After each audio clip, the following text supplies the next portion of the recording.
What if I told you the very first library wasn't made of books? Or even paper? What if it was hidden beneath temple floors, inscribed in clay, guarded by priests, and encoded with secrets not meant for ordinary eyes? Could it be that the birthplace of all knowledge wasn't just a building, but a sacred technology? One designed to awaken something sleeping deep within you. This isn't just history, it's a riddle, a key, a forgotten doorway. And once you step through it, nothing will ever look the same again. Imagine a hidden chamber, its air thick with the dust of millennia, lit only by the wavering glow of an oil lamp. On rough-hewn shelves, clay tablets older than Egypt's pyramids whisper secrets to the shadows. These aren't mere relics, they are the echoes of the very first library, a sanctuary of wisdom that predates our written history. What if I told you that the wellsprings of knowledge we revere today trace their roots back to a place so ancient, so veiled in mystery, that even time itself seems to stand still within its walls? Welcome, seekers of the hidden path. Today, we embark on a journey to uncover the origin of the world's first library, not the grand halls of Alexandria or the monastic scriptoria of medieval Europe, but a far more primordial archive, buried beneath layers of myth and forgotten by centuries. In this exploration, we will peel back the layers of civilization to reveal the sacred heart of human curiosity, where our ancestors first sought to capture the divine dance between thought and word. In this video, we will traverse the fertile banks of ancient Mesopotamia, dive deep into the Sumerian cuneiform archives, and encounter the enigmatic figures who guarded these collections, priest scribes whose devotion to memory and ritual elevated clay and reed into vessels of eternity. We'll glimpse the philosophical undercurrents that made these early shelves not just repositories of economic records, but portals into the cosmic order, reflecting a worldview where knowledge was inseparable from magic.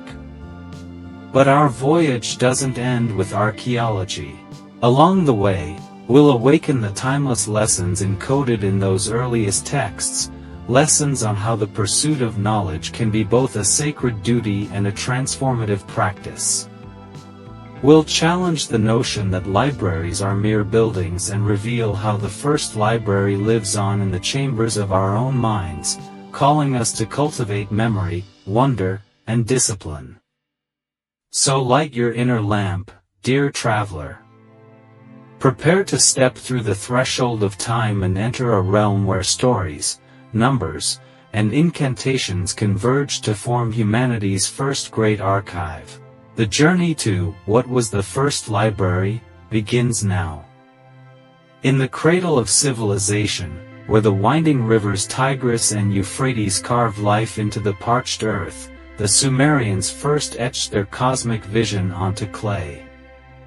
Around 5,000 years ago, in cities like Uruk and Nippur, temple complexes doubled as repositories of divine law and astral lore.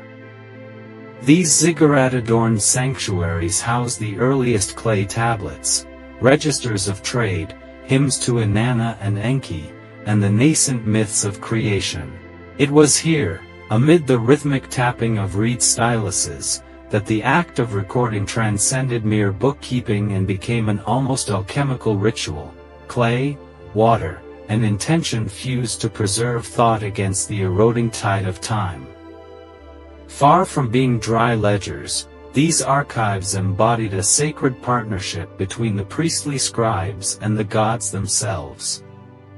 Scribes underwent rigorous training in temple schools, idubas, where they memorized signs and recited myths until the words themselves seemed to pulse with divine resonance.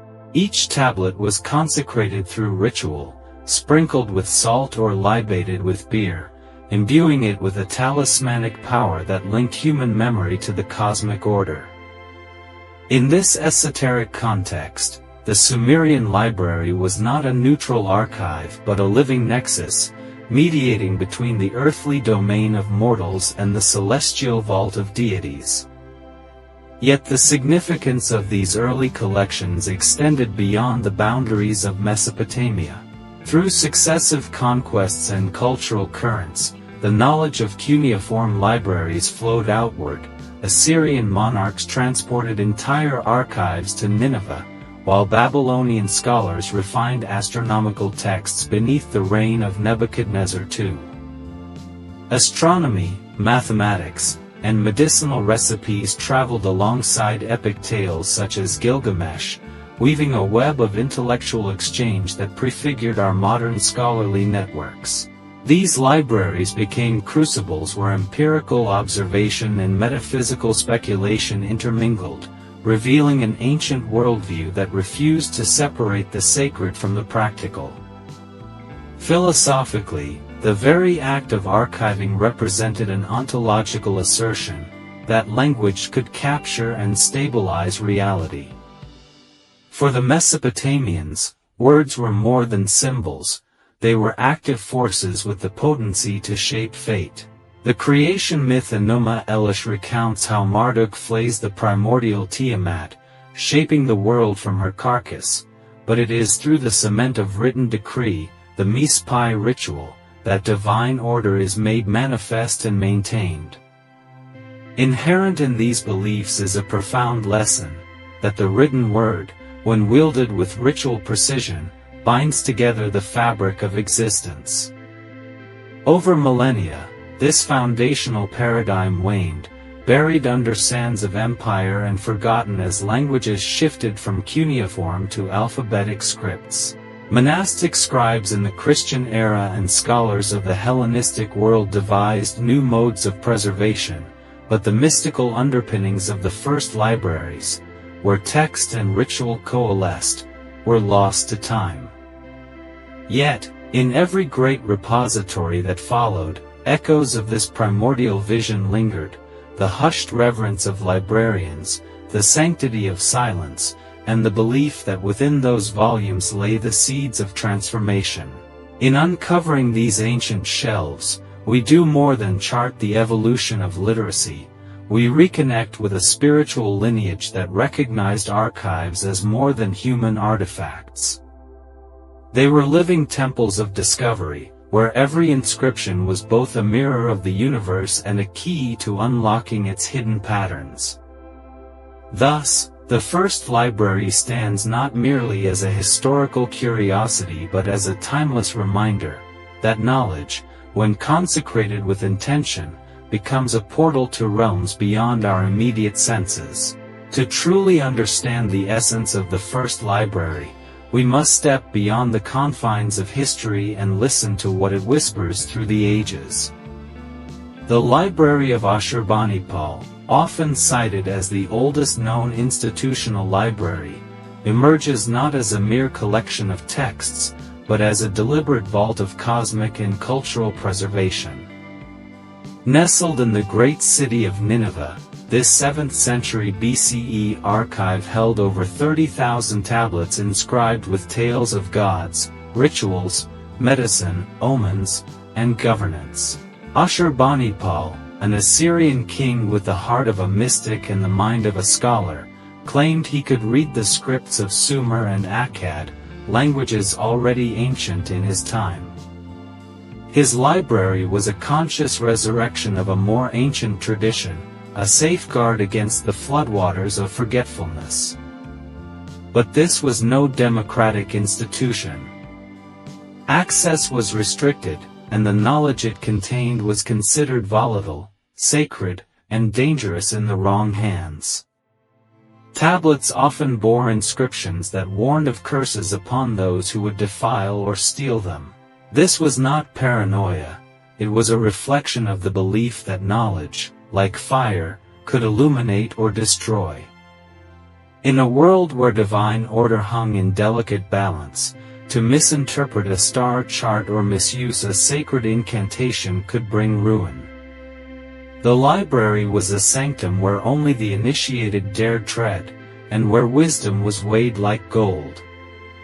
This reveals a deeper truth. The first libraries were not built to house information, they were built to preserve wisdom.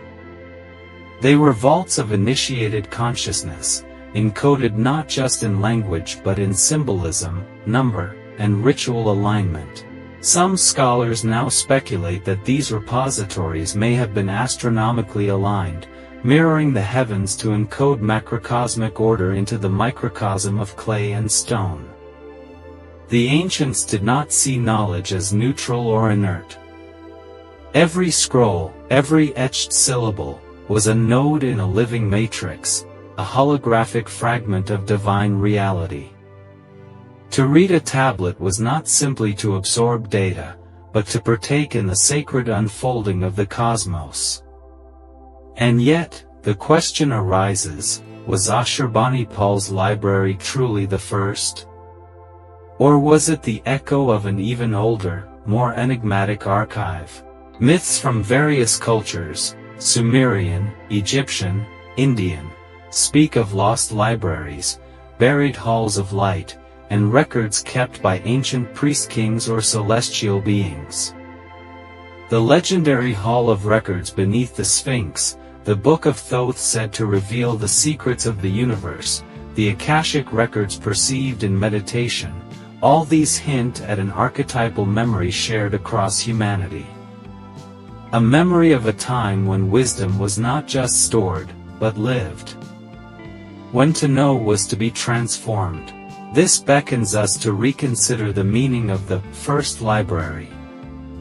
Perhaps it was not a structure of stone or mud brick, but a living archive, etched into the memories of oral storytellers, inscribed in the positions of stars, encoded in the geometry of sacred sites.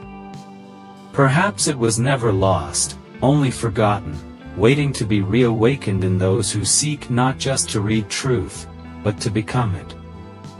The library, then, is not only something we uncover, it is something we remember.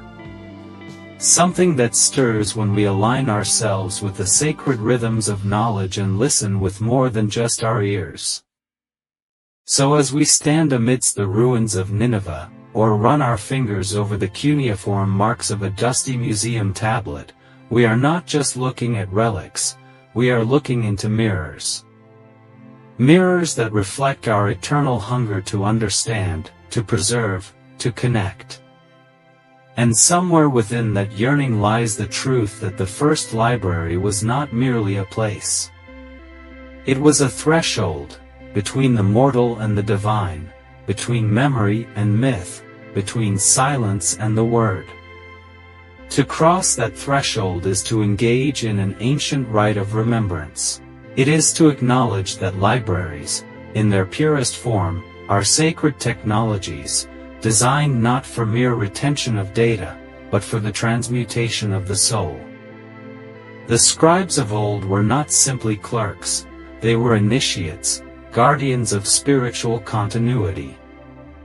When they pressed stylus to clay, they weren't just recording transactions or epics, they were encoding vibrations, preserving the resonance of divine utterance. In many tablets, especially those dealing with omens or astrological phenomena, the arrangement of signs held more than semantic meaning, it was a form of mystical patterning, echoing the order of the heavens. The library, therefore, was not static. It pulsed with intention. It breathed through ritual and alignment. Consider this, the earliest libraries often resided within temples, suggesting that reading itself was an act of devotion. Each tablet, each scroll, was a relic of consciousness, a crystallized thought from the eternal into the temporal. Just as a temple housed the presence of a god, a library housed the presence of wisdom. To enter was not merely to seek knowledge, but to encounter the divine mind. This is why the boundaries around these places were guarded so zealously. In ancient Babylonia and Assyria, libraries were constructed near ziggurats, structures designed to ascend toward the heavens. The message was clear: the ascent of knowledge mirrored the ascent of the spirit. But even within this sacred architecture, a paradox lingered, a divine tension between concealment and revelation. Much of what was written was meant to be obscure, layered with symbolism, requiring years of training and initiation to understand. Knowledge was power, and power required purification. Only those prepared to bear the weight of truth could handle the mysteries without falling into delusion or destruction.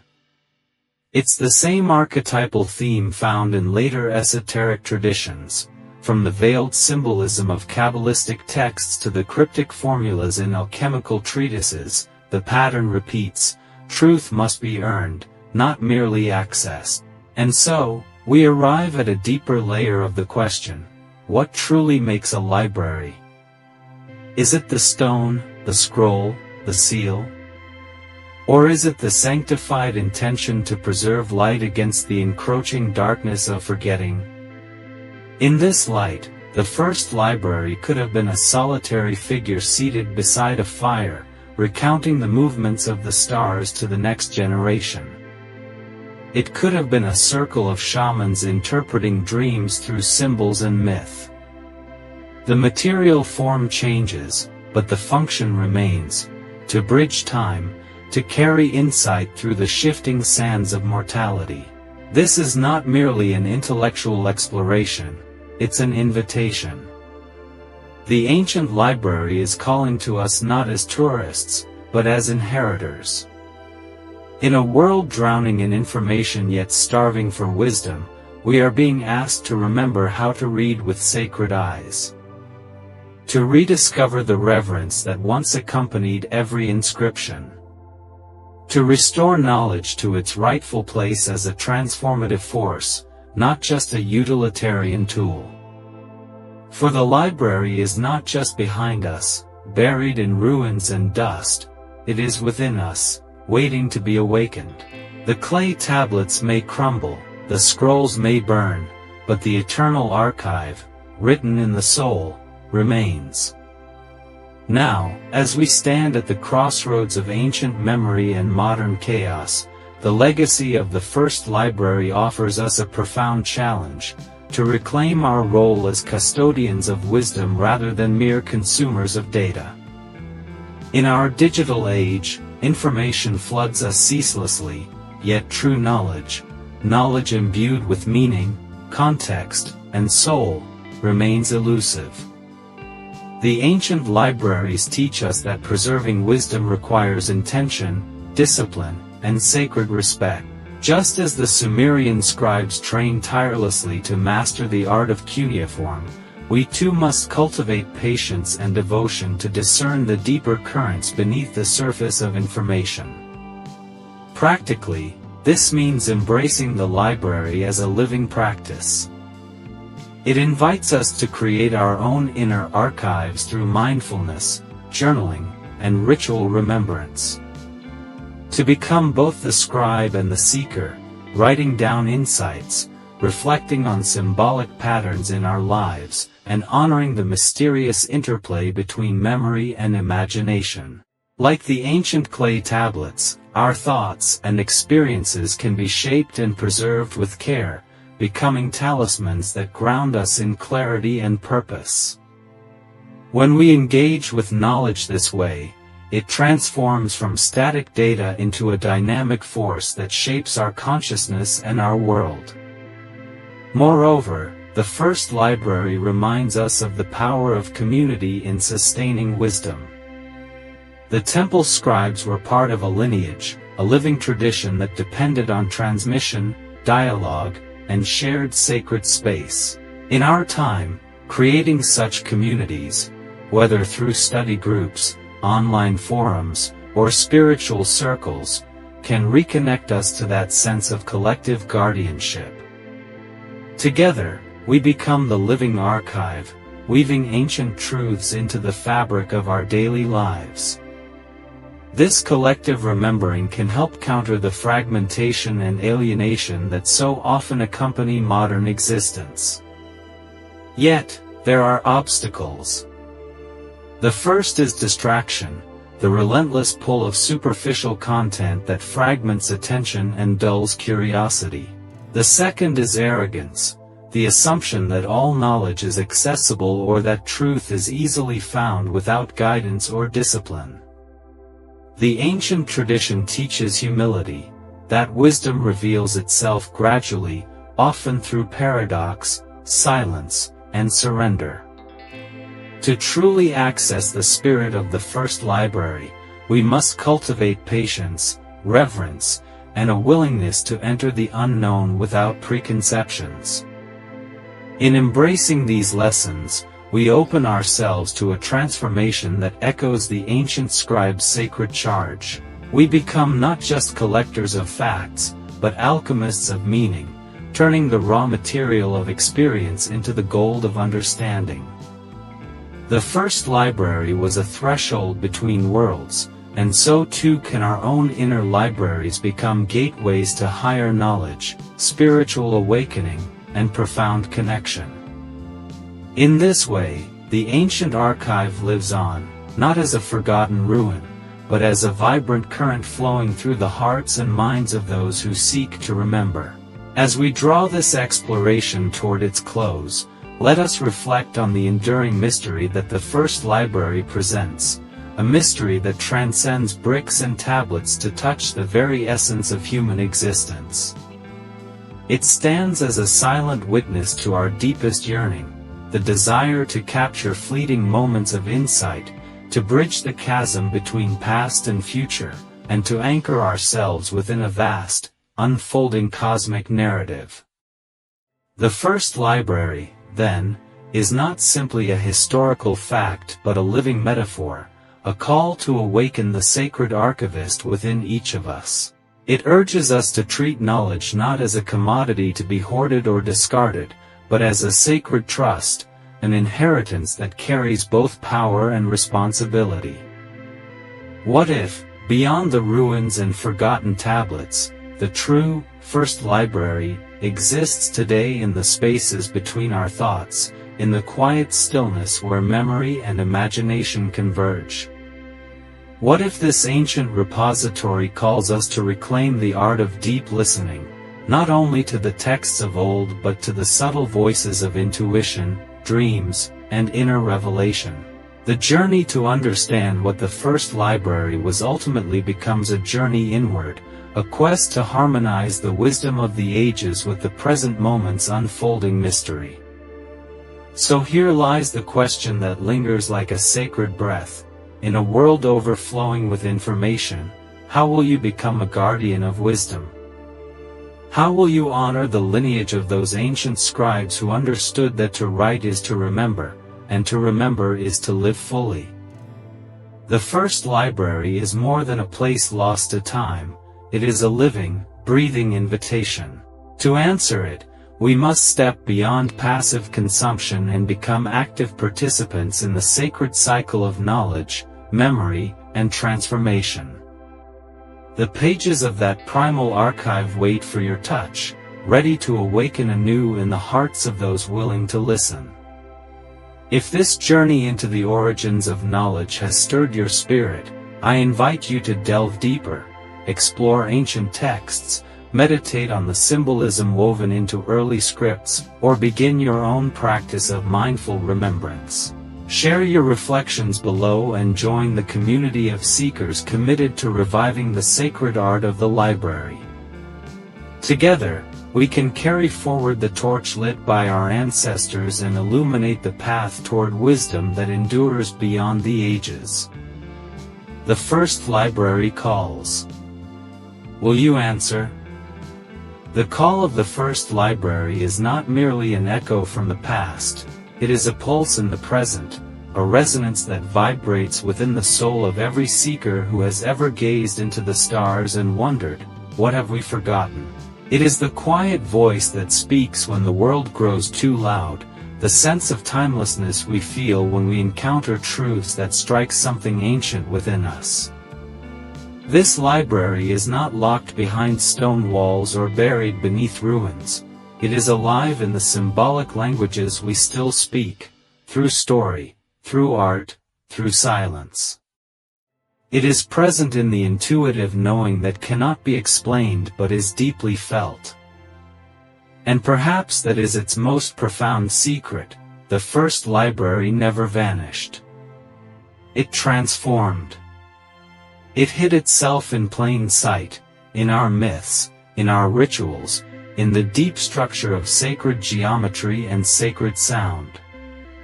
Its wisdom became the seed of all that followed, the Hermetic texts, the Vedas, the Dead Sea Scrolls, the Gnostic Gospels, the secret teachings passed in whispers through generations. The temple became the heart. The scroll became the dream. The librarian became you. To walk the path of the mystic, the philosopher, or the truth seeker is to re-enter that library with every step. With every question asked in sincerity, you are turning a page. With every moment of stillness, you are decoding a hidden glyph. With every act of remembrance, when you choose meaning over noise, silence over haste, wonder over certainty, you are rebuilding the first library within your own being. So let this not be the end of a story, but the beginning of a remembering. A return. A reclaiming of that which was never truly lost, only waiting to be seen with sacred eyes. As you go forward, may you carry the spirit of that ancient archive with you, not in dust or data, but in the light of awakened knowing. May you walk as a keeper of wisdom, a steward of silence, and a voice for the sacred stories that still seek to be told. And as you walk this path, know that you are not alone.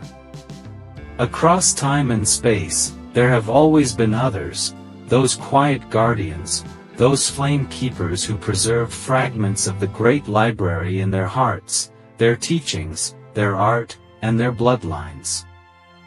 The lineage of wisdom is not broken, only obscured, like stars veiled by a passing cloud. You are part of that lineage now, whether you sought it consciously or it found you in a moment of quiet wonder. Every time you seek truth, you participate in an ancient covenant, a sacred promise to remember what the world has forgotten. This is the real gift of the first library, not just what it held, but what it made possible. It opened a doorway through which humanity could peer into the eternal.